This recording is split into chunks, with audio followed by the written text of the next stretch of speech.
My name is Nora. I'm 30. I live in a narrow apartment in Lisbon. Windows open to the Tagus River. Laundry flaps on lines across the street. I work at a small publishing house. I edit romance novels. Ironic, I know. I read about grand gestures and slow burn kisses every day. Then I come home, heat up soup, feed my cat Olive, and wonder why my own story feels stuck on chapter 1. I stopped believing in love at 26, after Tomas. We were together 4 years, shared a flat in Alfama, planned trips to Madeira. He proposed on my birthday with a ring he saved for months to buy. I said yes. We set a date, invited family. Then one Tuesday he came home late, sat on the couch, didn't look at me. Nora, I've been seeing someone. No drama, no shouting, just quiet betrayal. He left the next morning, took half the books, left the ring in the bowl by the door. After that, I closed.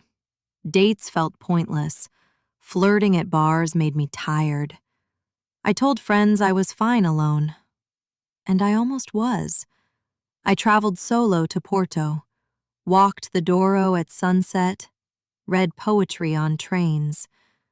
I told myself solitude was freedom. But some nights the apartment felt too quiet. Olive curled on my chest. I stared at the ceiling, wondered if I'd ever let anyone close again. Then came Mateo. He started at the publishing house last spring, new translator, from Madrid. Dark curls, soft accent, always carried a worn copy of Pessoa in his bag. First week we shared an elevator. He smiled. "You're the one who fixes my commas, right?" I laughed. "Someone has to." That was it. Polite, professional, but we kept ending up in the same places: coffee machine, archive room, lunch break on the rooftop terrace. He brought extra empanadas one day. My mother sent too many. I took one. We ate in silence at first, then talked about books, cities, the way light hits water differently here than in Madrid. He never pushed, never asked personal questions, just listened when I spoke. One afternoon, rain trapped us under the office awning. We stood close, shoulders almost touching. He smelled like cedar and ink. "Do you like storms?" he asked. I nodded. "They make everything feel clean afterward." He looked at me then, really looked. "I think you're like a storm, Nora. Quiet before, powerful after." My breath caught. No one had said anything like that in years. Weeks passed. Small things grew. He left poetry post-its on my desk. "For the comma queen." I replied with silly drawings in the margins of his drafts. We started walking home together sometimes. Same metro line, same stop. Conversations stretched longer each time. One Friday he asked, "Would you like to see the city from my roof?" I said yes before doubt could stop me. His apartment was small, messy in the best way, books everywhere, plants on every surface. We climbed to the tiny terrace. Lisbon spread below us, golden hour. Church bells rang. He opened a bottle of Vinho Verde. We sat on old cushions, talked until the sky turned navy. Then silence fell, comfortable, full. He turned to me. "Nora, I've wanted to say this for months. I like you. A lot. Not just as a colleague, not just as a friend. I want more, but only if you want it too. No pressure. My heart hammered. Old fears rose like ghosts. Tomas's voice in my head. I can't do forever.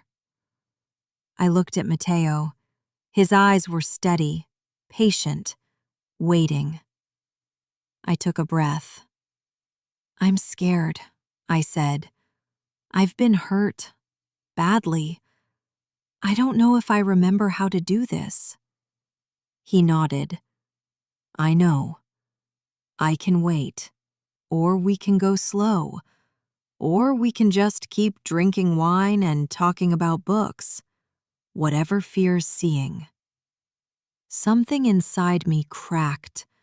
Not broke. Cracked open. I leaned forward, kissed him, soft, tentative.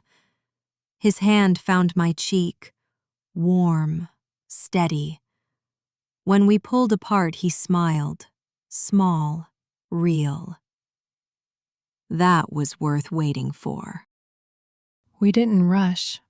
No big declarations, no moving in after 3 months. Just slow steps. Weekend markets, late dinners at Tasca bars, nights on his roof reading aloud. He learned how I like my coffee. I learned he hums when he translates. We fought once, about nothing important. I walked out. He texted an hour later. Come back, please. I miss your voice already. I did. We talked. Really talked. No walls. Now it's been 10 months. He still leaves poetry notes. I still draw in his margins. Olive approves. He brings treats. We talk about the future sometimes. Not plans, possibilities. A trip to Galicia. Maybe a bigger place someday. Maybe more. I'm 30, not 26 anymore. The scar from Tomas is still there, faint line across my heart. But Mateo doesn't try to erase it. He just holds my hand over it, gently. Love isn't fireworks this time. It's quiet mornings, shared silences. Someone who stays even when I'm quiet. Someone who waits. I look out my window now. River glints under morning sun. I smile. Real this time. I think I'm finally writing my own chapter 2.